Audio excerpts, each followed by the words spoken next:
Hey, do you ever scroll through your phone, flip through TV channels, or check the news and feel like you've got endless options? All these choices make you feel like you're in control of what you see, right? Well, spoiler alert, you're not. Today, we're diving into how a tiny handful of companies control almost everything you watch, read, or hear in American media. It's like choosing between Coke and Pepsi, but surprise, they're both owned by the same guy. So, you think you're picking from a buffet of news sources, CNN, Fox, MSNBC, or even that TikTok influencer you love. But here's the truth. Most of these are owned by just a few giant corporations. 5 or 6 companies control about 90% of what you see in US media. We're talking Disney, Time Warner, National Amusements, Comcast, News Corp, and Sony. They're the puppet masters. Back in the 80s, about 50 companies ran the show. Now, it's a cozy little billionaire club. This is why every news channel seems obsessed with the same 3 stories. Or why your social media feed feels like it's stuck on repeat. They're not giving you choices, they're curating what you think is the truth. If you caught my last videos, this might ring a bell.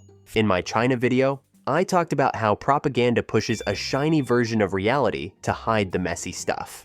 Well, America's not so different. Instead of one government pulling the strings, we've got a few billionaire families.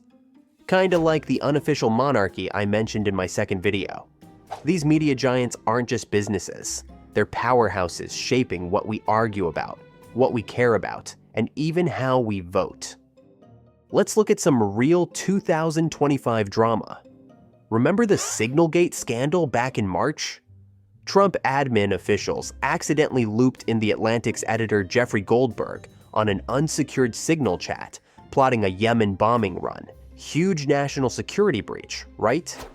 Or take the FCC's ongoing probes into CBS, NBC, and ABC this year, sparked by Trump's $20 billion lawsuit against CBS over a negative 60 Minutes piece. Plus, threats to yank broadcast licenses from those networks, but not Fox, conveniently. These are massive stories about government overreach and media intimidation. But the coverage? Spotty at best.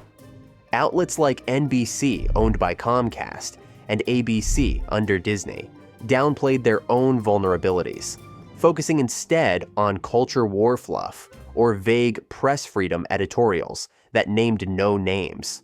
Meanwhile, the real story, how these probes could gut independent reporting and hand more power to friendly billionaires, got buried under viral distractions like the latest TikTok trend. Why? Ties, baby. Comcast and Disney have cozy deals with the feds, and they don't want to rock the boat. It's not just TV or newspapers. Social media's in on it too. Platforms like YouTube, X, and Instagram use algorithms to decide what you see. You think you're choosing what to watch, but those algorithms are coded to keep you hooked, not informed. And guess who owns or influences these platforms? The same corporations or their buddies. It's like they're playing chess and we're the pawns. I'm just a dumb American, but even I can see how these algorithms trap us in echo chambers, making us think we're choosing when we're really being fed. So why should you care? This illusion of choice isn't just about what show to binge, it's about who controls the story of the world. If a few companies decide what's news, they decide what's important. They can hide corruption, like that Bob Menendez gold bar bribery case, which led to an 11-year sentencing for trading favors with foreign agents, but it barely trended amid the Signalgate circus. Or push agendas, or keep us fighting over dumb stuff like who said what on X. It's not about left or right, it's about power. And like I said about America's billionaire dynasties, that power's concentrated in fewer hands than you think. I'm not saying ditch your phone or cancel Netflix, but here's what we can do. Question everything. Check who owns the outlet you're reading, and talk to people. Real conversations cut through the corporate noise. Learn to look past the shiny headlines and ask, who's paying for this story? That's it for today's episode. If this got you thinking, hit that like button, subscribe, and drop a comment.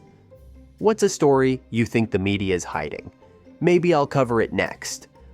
Thanks for watching, and I'll see you next time.